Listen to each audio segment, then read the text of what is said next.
Ladies and gentlemen, my name is Darren Rowan, and I believe that you have a voice that someone needs to hear.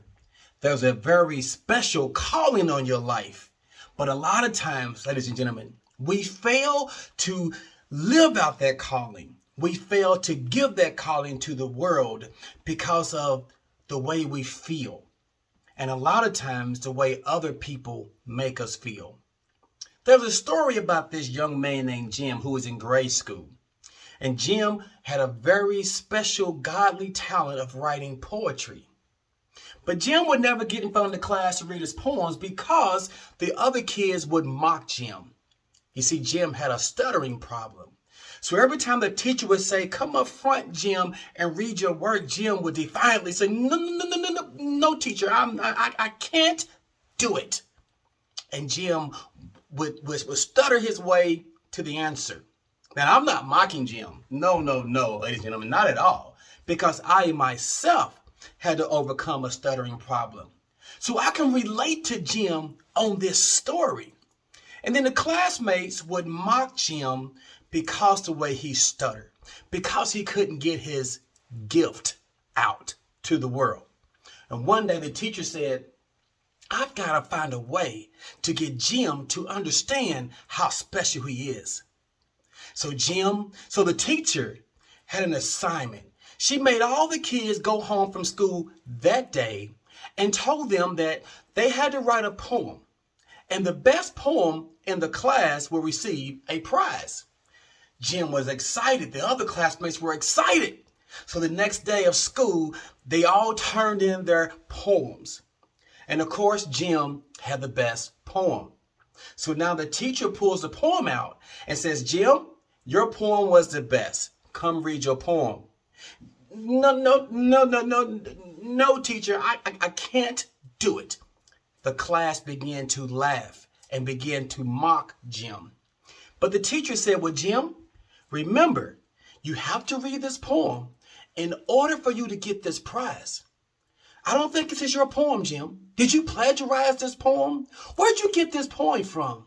Jim stood up, ready and determined to show the teacher that she was wrong, that it was his poem. Okay, I'll read it." And the classmates began to laugh at Jim as he made his way out of his desk. Jim stood up in his authority, and he took a step, and he took another step.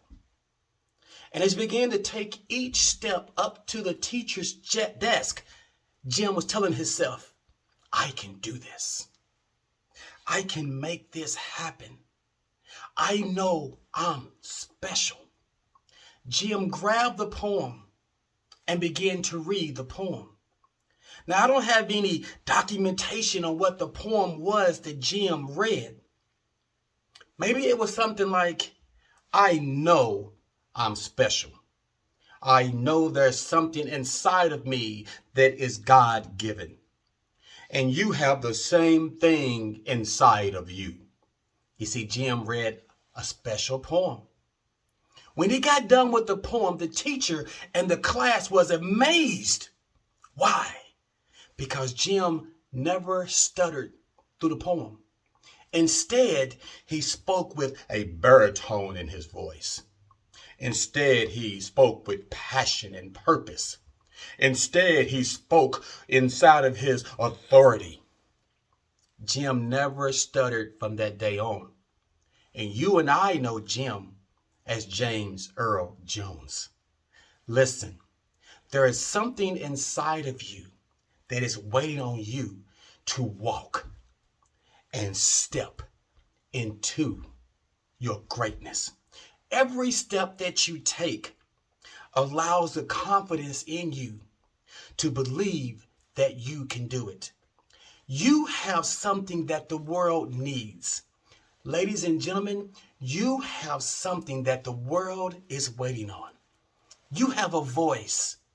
You have an authority figure inside of you that is waiting for you to take that step. Don't worry about who may mock you. Don't worry about who may laugh at you. It is your gift. not theirs. It is what someone great put inside of you, not inside of them. Don't allow your gift to be dormant inside of you because someone else wants to talk about you. The moment that you accept your assignment will be the moment that your voice and your life changes. Have a blessed day. My name is Darren Rowan. Find me on DarrenRowan.com. Have a blessed day and clap for yourself.